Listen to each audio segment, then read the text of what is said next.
गथ'नि बिमा बिनारानि दैमारिया दान मोननै सिगांनिफ्रायनो जेरावखि थाया मामिया फैफिननांगौ 10 9 बोसोर बिमाया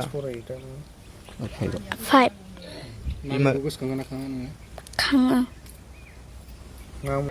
आंनि मेसेजआ 13 तारिख सेप्तेम्बरनिफ्रायनो गैया माने आङो जुननि 25 तारिखआव गुवाहाटियाव खामानि मावनो थांदोंमोन ओमफ्राय गेजेराव खननैसो फैदों ओमफ्राय बिनिफ्राय थांफिननानै आङो सेप्तेम्बर 10 तारिखआव न'आव सफैदों ओमफ्राय बियो फिसाफोरखौबो थगायनानै आंखौबो थगायनानै माने बियो बाजाराव थांनो होननानै ओंखारनानै थांदों आरो फिन आरो सानै गथ'नि बिमा दिनै न'खरखौ गारनानै खारनानै बबेयावहाय दङ बिथांनि जेबो सुलुग मोनाखै थ' जेन जानो हागौ नोंथांमोना बे मोनसे भिडिअखौहाय सोरनिबा रादाबफोरनि सुलुं बिजोंनि गेजेरजोंहाय नोंथांमोना अलरेडि मोनथिखाबाय जानो हागौ बा नुदोंबो जानो हागौ थ' जेना जा जायफ्रानोखि नुवाखै नोंथांमोना आंनि भिडिअनि गेजेरजों भिडिअखौ जोबजासिम नाय अब्लानो बुजि मोनगोन आं दायो नोंथांमोननि सेरावहाय मा भिडिअ लाना फैदों नोंथांमोना जानो हागौ मोनथिखाबाय बै आंनि इन्ट्र' होनाय ससे भिडिअखौ बेजोंनो लोगोसे टाइटेलखौ आरो थाम्बनेलाव नायनानै मोनथिखाबाय जानो हागौ मानि जाहोननि थाखाय नैबे मोनसे भिडिअ नोंथांमोननि सेरावहाय लाबोदों थ' जेना जा लोगोफोर नोंथांमोना भिडिअखौ जोबजासिम नाय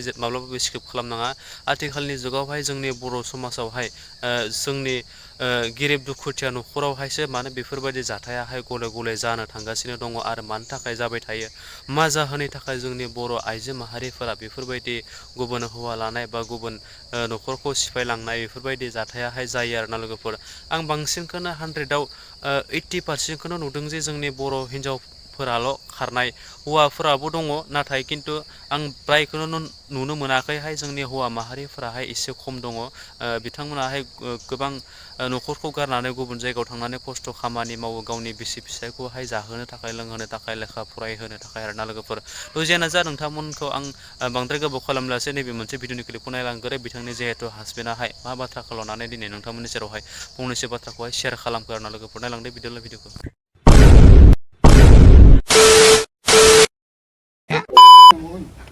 जेरावखि थाया मामिया फैफिननांगौ बेसेबां इयार्स जागोन 10 9 बोसोर फैफिनजानो लुगैयो नांफिनगौ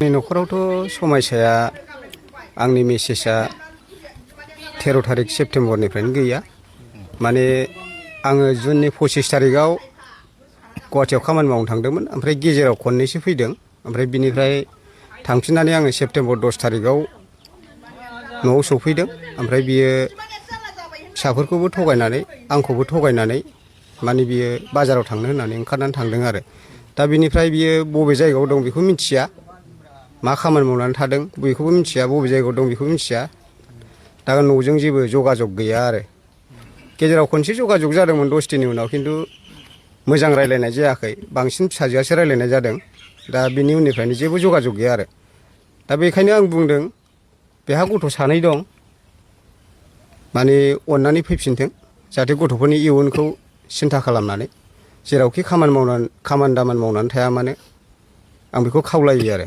आंनि आंगोनि बिसि हिसाबै आरो बेखौ आङो नागाराबो आरो आंनो नांगौ जायनि खारनाव आङो आंगोनि बिसि जुलिया जोनोमाव खनसेल' जायो हिसाबै आंनो नांफिनगौ आरो दा जेरावखि खामानि मावनानै थाया मानो अननानै फैफिन नोंथांजों दावराव दावसिफोर बा न'खरनि माबाफोर जेंना जादोंमोन नामा बे आंजोंथ' जेबो दावराव दावसि जायाखै माने आं बायहेरायाव खामानि मावनानै फैदों हिसाबै आंजों जेबो दावराव दावसिबो जायाखै मबाइलाव बिदिनो सानब्रै सानबासो सिगाङाव एसे फंनै फंथामसो नाटकुट जादोंमोन खिन्थु जेबो बुलाय सोलाय जेबो दावराव दावसि जानाय जायाखै आरो दा मा खारनाव थांदों आंबो बेखौ मिथिया खिन्थु आं दुखुथिया न'खर हिसाबै थाखा फैसानि एखमबा खस्थ' जायो दा बे आरो माबाफोर सासपेक्ट दं सासपेक्टआ आंनि मिथिनाय बायदियाव जेबो सासपेक्टखौ आङो सानाखै आं बेजों 12 बोसोर 11 बोसोर रायजो जाबोनाय हिसाबै आं मिथिगौ आरो बियो बेबायदि मानसिबो नङा होननानै आङो बुंनो हायो आरो दा गावनि न'खरनि बिमा बिफाजों कन्टेक्ट दं गैया गावनि न'खरनि बिमा बिफाजोंथ' जों रायलायबाय मोननैबो न'खरजों रायलायनायनि गेजेरजों दा गावस्रा बिदा दं बिब' दं ओमफ्राय बिमा बिफा दं जाथि बंस' दङ खिन्थु जोङो रायलायनायाव बिसोरबो मिथिनाय जायाखै होननानै दा बुंदों दा दाखालि बिब'नाव थांनानै रायलायनायाव जोङो बिब'आ गुवाहाटियाव दङ होननानै मिथिदों होननानै दा बिब'आ बुंनाय जादों आरो दाखालि बावैसो सप्तासेसो जाबाय खोमा जों थांनाया। दा बिब'जों माबायदि कन्टेक्टआव दं आं बेखौ बुंनो हाया, खिन्थु बिब'आ जों दाख्लै थांनाय समाव बियो गुवाहाटियाव खामानि मावनानै दङ होननानै बुंदों, खिन्थु मेन स्पटखौ जेबो खोन्थायाखै होननानै बुंदों आरो बिब'आबो।